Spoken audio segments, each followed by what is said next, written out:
తడబడని వారు మనకు ఆదర్శప్రాయులు కారంట.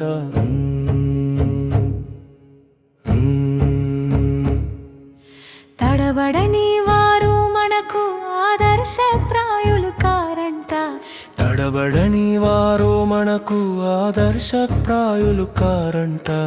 తడబడితేనే మనకు అడుగులు కూడా నేర్పునంట. తన తడబాటు సరి చేసుకుని దిద్దుకునే ప్రజ్ఞను కూడా నేర్పగలరంట.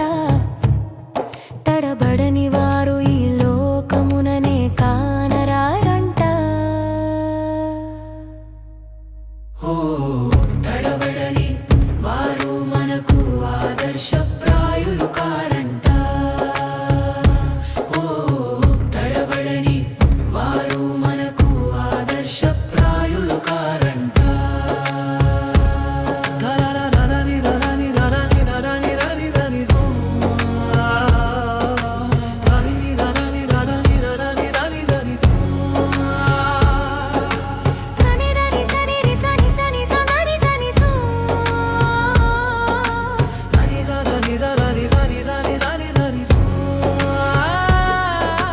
తన తడబాటును తెలుసుకొని తన తడబాటుకు కారణాలు తెలుసుకొని చెప్పిన మంచిని వింటూ తన తడబాటును సరి చేసుకోగలడంట.